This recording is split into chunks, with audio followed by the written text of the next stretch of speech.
दोस्तों आज के स्टूडियो में हम कंप्लीट हाउस वायरिंग किस तरह की जाती है समझ लेते हैं।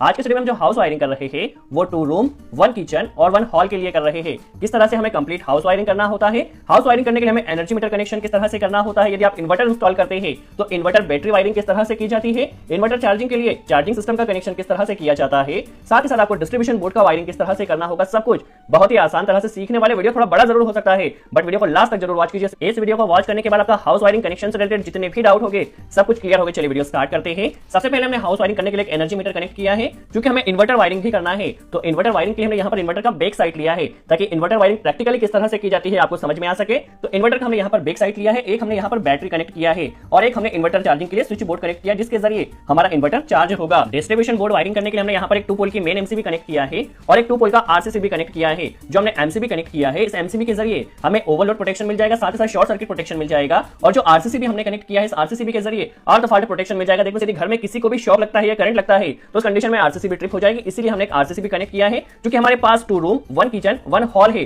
तो 4 हमने सिंगल पोल की एमसीबी कनेक्ट किया है। 2 रूम के लिए 2 सिंगल पोल की एमसीबी हो गई, किचन के लिए 3rd एमसीबी है और हॉल के लिए हमने 4थी एमसीबी कनेक्ट किया है जो कि हम यहाँ पर इन्वर्टर कनेक्शन भी कर रहे हैं। तो इन्वर्टर के लिए हमने एक और सिंगल पोल की एमसीबी कनेक्ट किया है। चलिए अब रूम में यदि लोड की बात की जाए तो फर्स्ट रूम में हमारे पास एक सीलिंग फैन है, एक एलईडी बल्ब हमने कनेक्ट किया है और एक हमने यहाँ पर टेबल फैन कनेक्ट किया है। आपके पास लोड कुछ भी हो सकता है, कनेक्शन आप इसी तरह से कर सकते हैं। एक हमने इन सभी लोड को कंट्रोल करने के लिए स्विच बोर्ड कनेक्ट किया है। सेकंड रूम में बात की जाए तो सेकंड रूम में हमारे पास एक सीलिंग फैन है, एक एलईडी बल्ब है और एक हमने एग्जॉस्ट फैन कनेक्ट किया है। और इन सभी लोड को कंट्रोल करने के लिए हमने एक स्विच बोर्ड कनेक्ट किया। आपके पास जितने भी लोड हो आप सभी का कनेक्शन इसी तरह से कर सकते हैं। जो हमारे पास किचन है, किचन में हमने एक फ्रीज कनेक्ट किया है, एक एलईडी बल्ब कनेक्ट किया है, एक फैन कनेक्ट किया है और एक सीएफएल कनेक्ट किया है। इन सभी लोड को कंट्रोल करने के लिए हमने एक स्विच कनेक्ट किया है। यदि हॉल की बात की जाए तो हॉल में भी हमारे पास देखिए इस तरह से लोड कनेक्ट है। ये फर्स्ट स्विच के जरिए कंट्रोल हो गया। हमारे पास 2 स्विच बोर्ड हमने हॉल के लिए कनेक्ट किया है। तो देखिए इस तरह से इन लोड को कंट्रोल करने के लिए हमारे पास सेकंड स्विच बोर्ड है। आपके पास लोड कुछ भी हो सकता है, कनेक्शन इसी तरह से कीजिए। चलिए अब कनेक्शन आपको किस तरह से करना होता है समझ लेते हैं। हमारे पास यह जो एनर्जी मीटर होता है इस एनर्जी मीटर में जो हमारे पास पोल से ग्रिड से जो सप्लाई आती है, लाइन वायर फर्स्ट टर्मिनल पर कनेक्ट होता है, न्यूट्रल वायर सेकंड टर्मिनल पर कनेक्ट होता है। जो एनर्जी मीटर का 3rd टर्मिनल होता है यहां से हमें न्यूट्रल मिलता है और जो 4th टर्मिनल होता है यहां से हमें लाइन मिलता है जो कि एक केबल के जरिए सबसे पहले हमारे पास input power supply distribution board में आती है। देखिए डिस्ट्रीब्यूशन बोर्ड में हमारे पास इनपुट पावर सप्लाई आ चुकी है। अभी देखिए एमसीबी का जो आउटपुट रहेगा वह जाएगा आरसीसीबी में। आरसीसीबी में आप चेक कर लीजिए आपको इनपुट कहां कनेक्ट करना है, आउटपुट कहां कनेक्ट करना है, उसके बाद ही आप कनेक्शन कीजिए। देखिए यहां पर हमने आरसीसीबी में कनेक्शन कर दिया है। जो एमसीबी का आउटपुट था वो आरसीसीबी में इनपुट गया क्योंकि हमें आरसीसीबी के जरिए अर्थ फॉल्ट प्रोटेक्शन भी मिल सके। आरसीसीबी से जो न्यूट्रल रहेगा यह न्यूट्रल जाएगा हमारे यहाँ पर न्यूट्रल लिंक में। चलिए इसे न्यूट्रल लिंक में कनेक्ट कर देते हैं। आप सभी रूमों के लिए न्यूट्रल आप यहां से न्यूट्रल लिंक से ले सकते हैं। जो लाइन वायर रहेगा वो आपके पास जितनी भी डिस्ट्रीब्यूशन एमसीबी है सभी डिस्ट्रीब्यूशन एमसीबी में एज इनपुट कनेक्ट कर दीजिए। देखिए एज इनपुट हमने यहाँ पर कनेक्ट कर दिया है। हमारे पास टोटल 4 सिंगल पोल की एमसीबी है जो कि घर के लोड के लिए हमने कनेक्ट किया है। तो चारों सिंगल पोल की एमसीबी में हमने मेन लाइन को यहाँ पर कनेक्ट कर दिया। जो 5th एमसीबी हमने कनेक्ट किया है यह इन्वर्टर के लिए कनेक्ट किया है जिसमें इन्वर्टर का फेज आएगा। जब हम इन्वर्टर का कनेक्शन करेंगे तब आपका यह डाउट भी क्लियर होगा। देखिए अब हमें क्या करना है, सबसे पहले इन्वर्टर का कनेक्शन कर लेना है। तो इन्वर्टर की चार्जिंग के लिए हमें क्या करना होता है, सबसे पहले जो हमारे पास लाइन वायर होता है उसे आपको स्विच में कनेक्ट कर देना होता है। इन्वर्टर का जो चार्जिंग के लिए आपने स्विच बोर्ड कनेक्ट किया है, लाइन वायर देखिए स्विच में आया है। जैसे स्विच को ऑन किया जाएगा यहां से लाइन हमारे पास इस सॉकेट में आ जाएगा और इस सॉकेट में न्यूट्रल आप यहां से न्यूट्रल लिंक से डायरेक्ट कनेक्ट कर दीजिए। देखिए इन्वर्टर का चार्जिंग सिस्टम का कनेक्शन हो चुका है। अभी यहां से हमारा इन्वर्टर जो है स्विच बोर्ड के जरिए चार्ज होगा। इसके लिए हमने यहां पर एक 3 पिन टॉप कनेक्ट कर दिया है जिसके जरिए हमारा इन्वर्टर चार्ज होते रहेगा।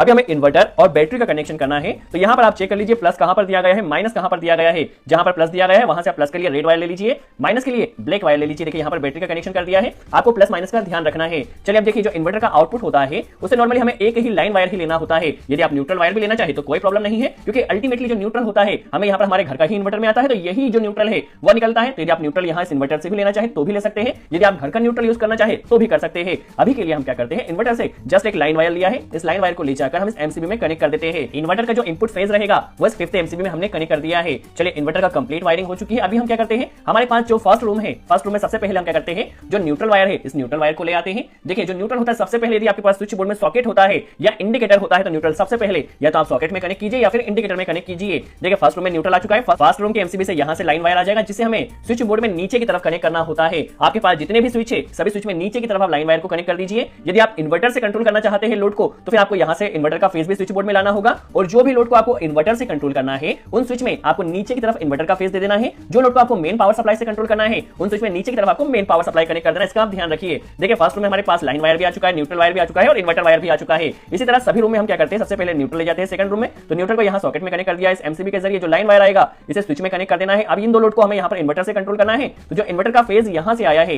इस इन्वर्टर के फेज को हमें यहां पर स्विच में कनेक्ट कर देना है। सेकंड रूम में भी हमारे पास लाइन न्यूट्रल और इन्वर्टर आ चुका है। इसी तरह से थर्ड रूम में भी हमें यहां से न्यूट्रल लेना होगा। तो न्यूट्रल इस न्यूट्रल लिंक से लेकर इस सॉकेट में कनेक्ट कर देते हैं। देखिए थर्ड रूम में भी हमारे पास किचन में भी सबसे पहले न्यूट्रल आ चुका है। थर्ड एमसीबी से यहां से लाइन वायर आएगा। इस लाइन वायर को आपको स्विच में नीचे की तरफ कनेक्ट कर देना है, जिन लोड को आपको मेन पावर सप्लाई से रन करना है। देखिए लाइन को हमने स्विच में नीचे की तरफ कनेक्ट कर दिया इन दो स्विच में। अब इन दो स्विच को हमें इन्वर्टर से कंट्रोल करना है, तो इन दो स्विच में नीचे की तरफ हमें इन्वर्टर का फेज देना होगा। तो जो इन्वर्टर का फेज आया है इन दो स्विच में नीचे की तरफ अभी हमने कनेक्ट कर दिया है। देखिए थर्ड रो में भी हमारे पास लाइन, न्यूट्रल और इन्वर्टर का वायर आ चुका है। अब हमारे पास जो हॉल है, हॉल के लिए हमें क्या करना है, सबसे पहले न्यूट्रल लाना होगा। तो न्यूट्रल यहीं से हमने ले लिया है, देखिए यहां तक न्यूट्रल आया था, इस न्यूट्रल को यहां पर सॉकेट में कनेक्ट कर दिया है। हॉल के लिए जो फेज वायर होगा वो इस 4th एमसीबी से कनेक्ट किया जाएगा। इस 4th एमसीबी से देखिए जिस भी स्विच को आपको मेन पावर सप्लाई से कंट्रोल करना है वहां पर आप मेन पावर सप्लाई का फेज कनेक्ट कर दीजिए। अब इस स्विच बोर्ड में हमें जो चारों लोड है उसे मेन पावर सप्लाई से कनेक्ट करना है, तो चारों लोड में हमने मेन पावर सप्लाई के फेज वायर को कनेक्ट कर दिया है। और जो हमारे पास यहाँ पे जो सेकंड स्विच बोर्ड है इसमें दो लोड को हमें मेन पावर सप्लाई से कनेक्ट करना है, तो मेन पावर सप्लाई की सप्लाई यहाँ कनेक्ट कर दिया है। अब बचे हुए इन दो स्विच के लिए हमें इन्वर्टर का फेज कनेक्ट करना होगा, तो यहाँ से इन्वर्टर का फेज वायर हम कनेक्ट कर लेते हैं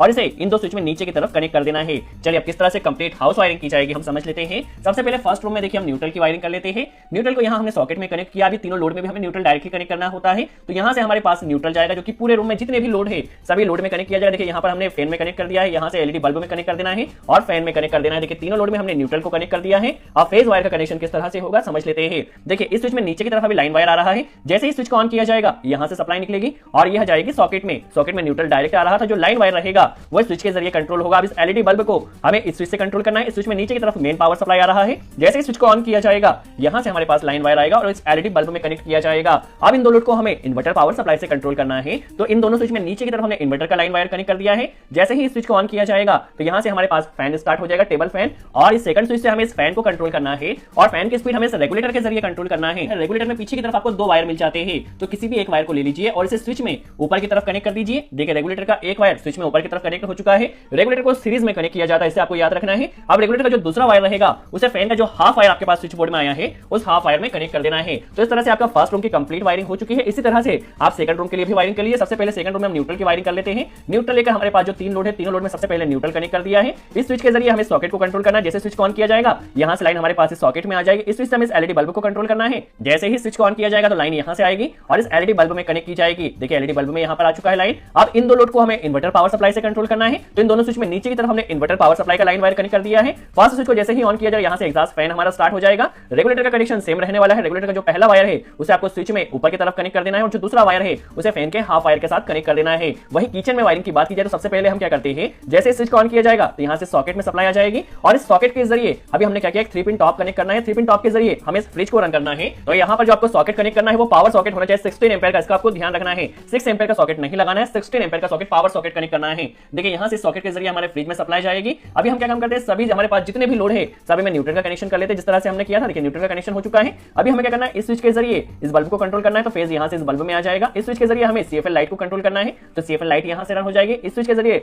रेगुलेटर का कनेक्शन करते हुए रेगुलेटर का फर्स्ट वायर स्विच में ऊपर की तरफ कनेक्ट कर देना है और रेगुलेटर के दूसरे वायर को यहाँ पर फैन में कनेक्ट कर देना है। देखिए हमारे पास किचन के भी सभी लोड का कनेक्शन हो चुका है। अब इस हॉल का कनेक्शन हम कर लेते हैं। सबसे पहले न्यूट्रल, जितने भी हमारे पास लोड है सभी लोड में न्यूट्रल का कनेक्शन हम कर लेते हैं। देखिए सभी लोड में जस्ट अभी हमने न्यूट्रल का कनेक्शन किया। अभी हमें स्विच बोर्ड में भी न्यूट्रल कनेक्ट करना होगा इस सॉकेट में, तो यहीं से एक न्यूट्रल का कनेक्टर आएगा और इस सॉकेट में कनेक्ट कर देना है। आप चाहे तो डायरेक्ट भी यहाँ से लूप कर सकते हैं, जैसा भी आपको कंफर्टेबल रहे न्यूट्रल आपको कनेक्ट कर देना है। देखिए सभी लोड में न्यूट्रल हमारा आ चुका है। पहले हम क्या करते हैं, इस स्विच बोर्ड का वायरिंग कर लेते हैं। देखिए जैसे स्विच को ऑन किया जाएगा सॉकेट में फेज आ जाएगा। इस स्विच के जरिए हमें क्या करना है, इस एलईडी बल्ब को कंट्रोल करना है, इस स्विच के जरिए सीएफएल लाइट को कंट्रोल करना है और इस स्विच के जरिए रेगुलेटर का कनेक्शन करते हुए फैन को कंट्रोल करना है। तो इस तरह से कनेक्शन कर लेना है। अभी स्विच बोर्ड में देखिए दो लोड को हमें मेन पावर सप्लाई से कंट्रोल करना है और दो लोड को इन्वर्टर पावर सप्लाई से कंट्रोल करना है। तो मेन पावर सप्लाई का फर्स्ट लोड हमारा सॉकेट रहेगा, तो सॉकेट में यहाँ पर स्विच को जैसे ऑन किया जाए सॉकेट में सप्लाई आ जाएगी। इस स्विच के जरिए हमें इस बल्ब को कंट्रोल करना है, तो बल्ब में सप्लाई यहाँ से आ जाएगी। इन दो लोड को हमें इन्वर्टर के जरिए रन करना है। जैसे स्विच को ऑन किया जाएगा हमारी सीएफएल लाइट स्टार्ट हो जाएगी। सीएफएल लाइट में यहाँ से फेस चला जाएगा। इस स्विच के जरिए हमें रेगुलेटर का कनेक्शन करते हुए फैन को कंट्रोल करना है, तो स्विच के ऊपर वाले हिस्से से एक कनेक्टर यहाँ कनेक्ट कर देना। रेगुलेटर का दूसरा वायर जो रहेगा वह फैन में कनेक्ट कर देना है। तो इस तरह से आप अपने घर की खुद से ही काफी आसानी से हाउस वायरिंग कर सकता है। होप आपको कॉन्सेप्ट क्लियर हुआ हो, इस तरह से डिस्ट्रीब्यूशन बोर्ड वायरिंग की जाती है, इन्वर्टर वायरिंग की जाती है। यदि दोस्तों आपको यह वीडियो अच्छा लगा हो और इस वीडियो से आपने कोई नई इन्फॉर्मेशन सीखी हो तो वीडियो को लाइक जरूर कर दीजिए। सो आज के लिए इतना ही।